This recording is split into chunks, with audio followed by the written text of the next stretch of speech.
सबको नमस्कार प्रणाम। मैं दीवान नेगी स्वागत करता हूं आपका अपने यूट्यूब चैनल पर। और आज मैं आया हूं रानी पोखरी में और यहां पे हैं मेरे साथ प्रसिद्ध हस्तरेखा विशेषज्ञ श्री भास्करानंद डोभाल जी। और वो करते हैं हस्तरेखाओं को देख करके हमारी समस्याओं का समाधान बताते हैं, जीवन में आने वाली जो समस्याएं होते हैं। तो आइए उनसे लेते हैं कुछ हस्तरेखा के बारे में जानकारी। तो सबसे पहले भाई साहब आपका नमस्कार प्रणाम आपके लिए और स्वागत है आपका मेरे यूट्यूब चैनल पर।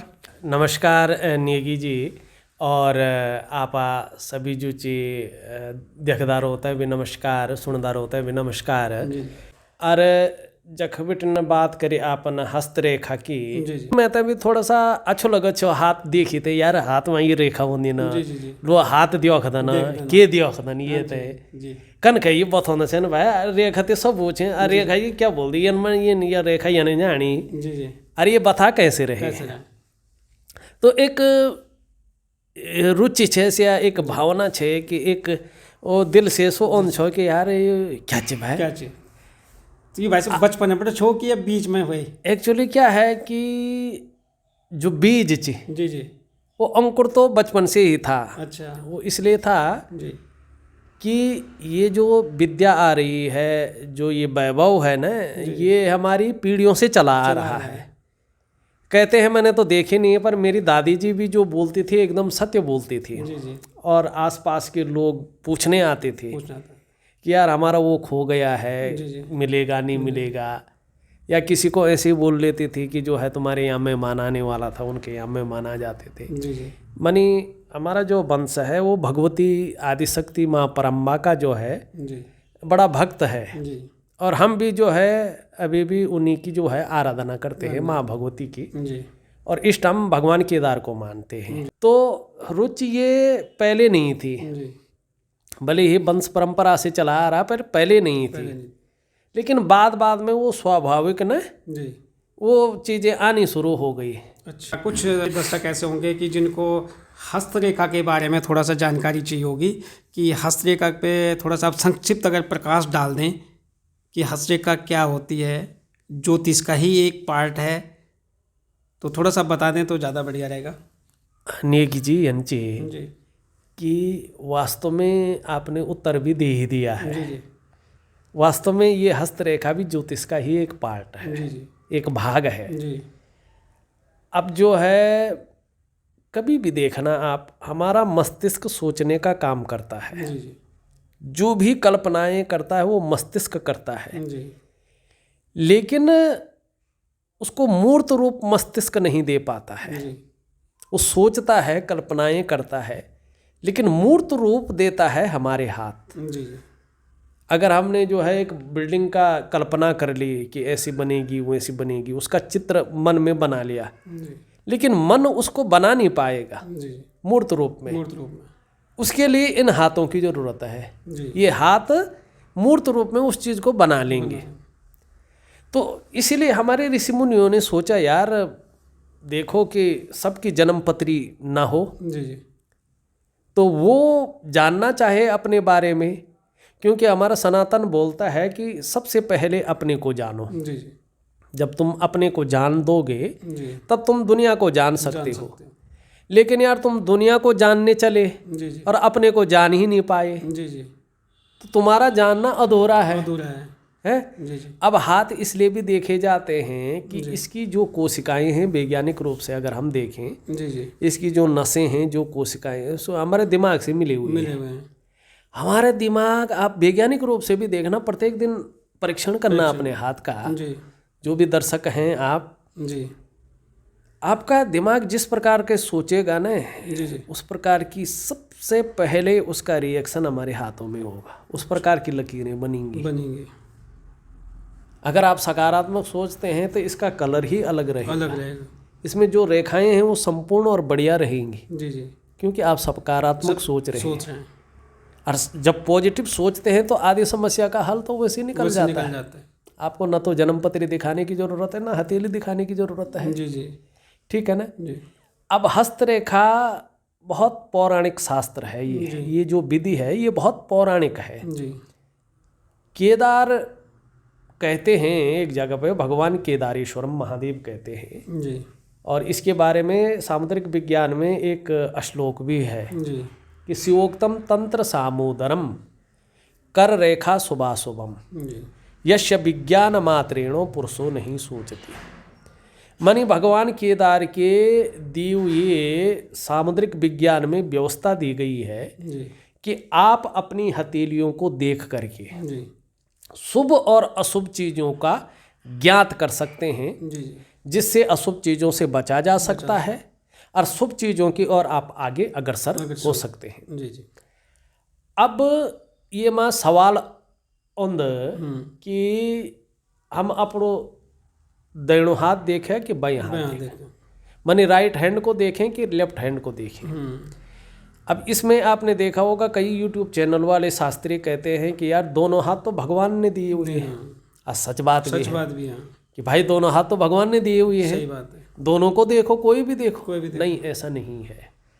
इसमें भी सामुद्रिक विज्ञान कहता है अथातः संप्रवक्ष्यामि हस्तरेखा विचारणम दक्षिणे पुरुषम ज्ञेयम वामे वामा करम शुभम। जब भी आप हथेली को देखें जी। तो एक चीज़ का ध्यान रखें कि जो पुरुष हैं और उनकी प्रकृति भी पुरुष है तो उनका राइट हैंड देखना शुभ होता है। अगर आप लक्ष्मी हैं जी, तो प्रकृति स्वरूपा है, मात्र स्वरूपा है, आपके अंदर जो है जन्म देने की ताकत है, सृष्टि रचना करने की ताकत है, तो आप वाम हस्त को देखें। मनी पुरुष का दाहिना हाथ, स्त्री का बायां हाथ। अथातः संप्रवक्ष्यामि हस्तरेखा विचारणम दक्षिणे पुरुषम, दक्षिणे मतलब दाहिना हाथ, दक्षिणे पुरुषम ज्ञेयम वामे वामाकरम शुभम। जो वाम भाग में रहती हैं उनका वाम भाग देखना चाहिए, शुभ माना गया है। तभी आप चीजों का पता कर सकते हैं। अब उसका एक उदाहरण भी है जी। आपने देखा होगा कि बहुत सारे सभी लोग जानते हो लगभग कि एक हमारा जो है अर्धनारीश्वर भगवान शिव का रूप है। उसमें भी देखना कि भगवान का जो दाहिना सिरा है वो पुरुष का है और बायां माँ पार्वती का है। तो उसमें भी स्पष्ट जो है ये चीजें हैं कि भैया वाम चीज जो है प्रकृति की है, स्त्री की मात्र स्वरूपा है, और जो है राइट भाग जो है पुरुष का है। पुरुष और प्रकृति से ही सृष्टि चलती है। ये तो इसी से चलती। तो यही हस्तरेखा है। और हस्तरेखा का एक्चुअल जो मुझे लगता है कि हस्तरेखा इसलिए भी ज़्यादा लोगों ने देखना शुरू किया कि हमारे पुराने लोग कहते थे, आप लोग तो जानते ही हैं यार, सुबह उठ के बल दूसरों को मुंह बाद में देखो, पहले अपने हाथों को देखो। है सही बात है। और अभी भी कहते हैं जब कभी कुछ होता है यार पता नहीं किसका मुंह देख के आ गया, कोई घटना हो गई तो बोलते यार आज की पता नहीं किसका मुंह देखो। ये तो है। तो हमारे जो है पौराणिक लोग, उन्होंने कभी ज्योतिष पढ़ी नहीं, सुना भी नहीं, लेकिन वो कहते हैं कि जब सुबह उठो तो सबसे पहले भैया अपने हाथों को देखो। और वास्तव में ये बहुत अच्छा है, क्योंकि शास्त्र कहता है कराग्रे वसति लक्ष्मी कर मध्य सरस्वती कर मूले तु गोविंदो प्रभाते कर दर्शनम। सबसे पहले हमें कर दर्शन करने चाहिए, क्योंकि इसी से तो कर्म करेंगे आप, है ये सबसे बड़ी चीज़ है। और इसमें तीनों देवियों का हमें दर्शन हो जाता है, पंच तीर्थों का दर्शन हो जाता है, इसमें सारे नक्षत्रों का दर्शन हो जाता है। ठीक है ना, ये तो सबसे बड़ी चीज़ है।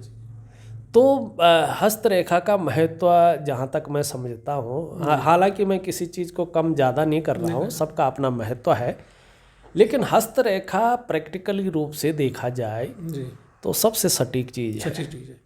कोई भी देख सकता है। अच्छा, कोई भी देख सकता है, कोई भी देख सकता है। तो कोई नए बच्चा छन, हाँ, अगर वो हस्तरेखा विज्ञान सीखना चाहना और ये फील्ड में चाहना तो उनको कोई आप मार्गदर्शन दे सकते हैं? सबसे पहले उसके अंदर इच्छा होनी चाहिए जी, और वो जिज्ञासु प्रवृत्ति का होना चाहिए।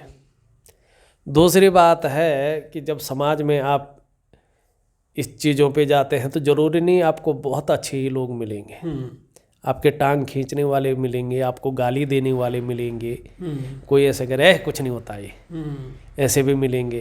कोई कहता है एक वो बैठा हुआ है, ऐसे भी मिलेंगे।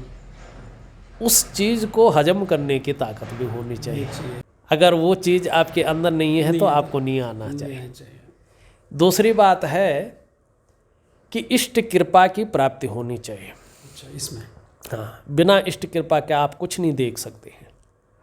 अगर आपके जीवन में इष्ट कृपा है तो आपको एक बहुत अच्छा गुरु मिल जाएगा। अच्छा, बिना गुरु का तो ज्ञान ही नहीं है। गुरु तो चाहिए। चाहिए।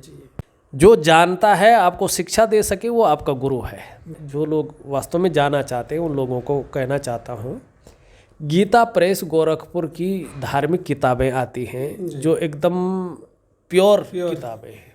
धार्मिक किताबें, बाकी की मैं नहीं कह सकता, लेकिन गीता प्रेस गोरखपुर की प्योर किताबें हैं।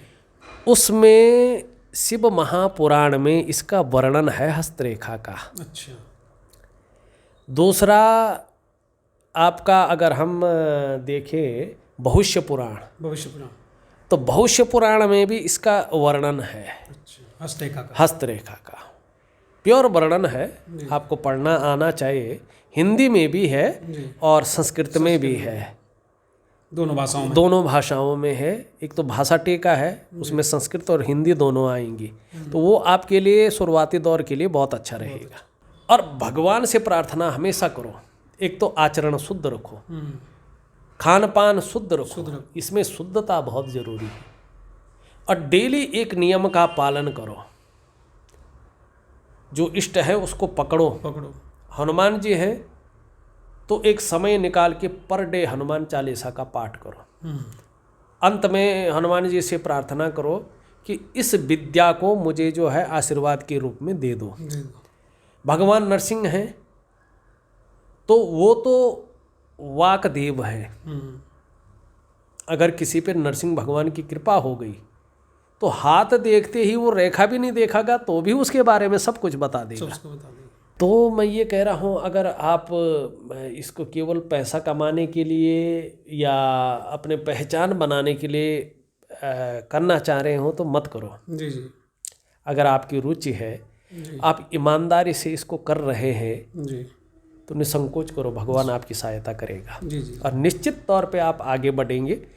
तो भाई साहब, एक क्वेश्चन और मेरे मन में आ रहा था जी, कि आज के समय में ये जो ज्योतिष है इसका क्या महत्व है, कुछ इसके बारे में जानकारी? ये आपने बहुत अच्छा प्रश्न किया है। देखिएगा, ज्योतिष का वास्तविक अर्थ होता है, या हम ज्योतिष को इस रूप में ले सकते हैं, हमारी दिनचर्या, हमारा रूटीन। वास्तव में देखा जाए तो रूटीन ही हमारा ज्योतिष है। क्यों है? क्योंकि आपने एक शब्द सुना होगा, भगवान। ठीक है ना? और लोग कहते हैं भगवान आपके अंदर है। भगवान को देखना है, ढूंढना है तो अपने अंदर ढूंढो। क्यों ऐसे कहा गया है? भगवान 5 शब्दों से बना हुआ है और हमारा शरीर भी 5 महातत्वों से बना हुआ है। भौ से भूमि, जो पृथ्वी तत्व है हमारे अंदर। गौ से गगन, जो आकाश तत्व हमारे अंदर है। वो से वायु, जो हम श्वास ले रहे हैं, उसमें आ की मात्रा। अग्नि, जो हमारे अंदर पराक्रम है और पचाने की ताकत रखता है। अंत में 9, नीर मानी पानी। ठीक है ना? तो ये भगवान है। और ज्योतिष का महत्व क्या है? ज्योतिष का महत्व, ज्योतिष हमें वास्तव में एक जीवन जीना सिखाता है। जी। अगर आप ज्योतिष की पुस्तकों को देखें, उसके लेख को देखें, तो ज्योतिष वास्तव में ये नहीं बताता है कि ऐसा हो जाएगा वैसा हो जाएगा। वो कहता है कि आप अपने जीवनचर्या को मैनेज करके रखो, अपने जीवनचर्या को व्यवस्थित करके रखो, तो आपका जीवन एक सफल स्थिति में आगे बढ़ेगा। माने आगे बढ़ने का नाम ही जीवन है। और ज्योतिष हमारी जीवनचर्या है। ठीक है ना? एक सकारात्मकता के साथ आगे बढ़ना ही ज्योतिष है। ठीक है ना। और आज के समाज के लिए तो मैं कहूँ ज्योतिष का सबसे बड़ा महत्व है जी इस उठापटक, इस कन्फ्यूजन वाली दुनिया में। जी जो बच्चा जो है सुबह उठ के जो है अपने नियमों का पालन करता है, जी उसका उठने का तरीका, उसका जो है समय पे उठना, उसका सोने का तरीका, समय पे सोना, उसकी जो टाइमिंग है, जी ठीक है ना, अगर वो ज्योतिष के अनुसार चलेगा तो वो सफल होगा ही होगा। क्योंकि ज्योतिष हमें सिखाता है कि हमें अपने को अनुशासित ढंग से आगे बढ़ाना है। जी जी ज्योतिष डराने वाला काम नहीं है। कई लोग कहते तुम्हारा शनि चढ़ गया, तुम्हारा जो है राहु हो गया। यार ये सब क्यों आता है? राहु क्यों खराब होता है? शनि क्यों खराब होता है? जी ये इसलिए खराब होता है कि आपका खान पान ठीक नहीं है, आपकी जीवनचर्या ठीक नहीं है। अगर आपको अपने ग्रहों को ठीक रखना है तो अपनी वाणी को ठीक रखें, अपने खान पान को ठीक रखें, और सबसे पहले ये देखें कि आप जिस रास्ते पे जा रहे हैं वो आपके लिए कैसा है, जिस दिशा की तरफ जा रहे हैं वो दिशा आपके लिए कैसी है, ठीक है ना। जहाँ आप पढ़ाई करना चाह रहे हैं वो पढ़ाई का क्षेत्र में क्या संभावनाएं हैं, जी ठीक है ना। यही तो ज्योतिष है। ज्योतिष कोई अलग नहीं है। जी जी और ज्योतिष का सबसे बड़ा प्रभाव हमारे जीवन पर पड़ता है। आप चाहे ज्योतिष को मानो ना मानो वो अलग चीज़ है। जी जी ज्योतिष आपके अंदर है और उसकी अपनी महत्ता है, और ज्योतिष के अनुसार हमें चलना चाहिए। मैं तो कह रहा हूँ सबके लिए ज्योतिष सीखना चाहिए सबको, और सबको ज्योतिष के अनुसार ही चलना चाहिए। जी जी क्योंकि आपका रूटीन सही होगा तो आपका सही होगा। सही होगा। यही महत्व है अगर मेरी दृष्टि से देखा जाए। जी जी तो भाई साहब अंत में मैं एक सवाल और पूछना चाह रहा था। जी। मेरे मन में सवाल आया है कि जैसे हमारी आज की युवा पीढ़ी है, जो जी। यंग जनरेशन है, ये लोग पाश्चात्य संस्कृति की तरफ ज़्यादा भाग रहे हैं, तो ये अपनी संस्कृति, अपनी जड़ों से कैसे जुड़े, इसके लिए कुछ आप सुझाव देना चाहेंगे? देखिएगा, ये बहुत अच्छा प्रश्न आपने किया है। जी आज लोग इसलिए भाग रहे हैं कि वहाँ ग्लैमर दिख रहा है, उनको चकाचौंध की स्थिति दिख रही है। जी जी और जो ये ग्लैमर है, ये चकाचौंध की स्थिति है ना, जी जी ये तुरंत फल देने वाली होती है एक समय तक के लिए, लेकिन इसका जो नुकसान है ना, जी वो आपको पूरा जीवन भर भुगतना पड़ता है, जी ठीक है ना। हमारा जो सभ्य समाज है, जो हमारा सनातन संस्कृति है, ये हमारी भारतीय संस्कृति है। अब तो मैं देख रहा हूँ कई सारे नवयुवान जो है अपनी संस्कृति की ओर आ रहे हैं, अपनी दिनचर्या की ओर आ रहे हैं, और आना भी चाहिए, क्योंकि ये एक बृहद है, ये विरासत बहुत बड़ी चीज़ है, ये वैभव है हमारे लिए, ठीक है ना। ये हमें जो है जीवन जीना सिखाती है, ठीक है। बाहर के पाश्चात्य लोग अब हमारी भारतीय संस्कृति को आत्मसात कर रहे हैं, उसकी ओर ढल रहे हैं। उसका कारण है क्योंकि ये सनातन है, ये निरंतर चलता हुआ आ रहा है, ये अजन्मा है, इसका जन्म नहीं हुआ है। जिसका जन्म होता है उसकी मृत्यु भी होती है। सनातन आदि अनंत है। और हमारे यहाँ तो क्या नहीं है, सब कुछ है। उत्तराखंड है हमारा, चाहे कुमाऊं है, गढ़वाल है, जौनसार है, ये तो देव संस्कृति का साक्षात प्रमाण है।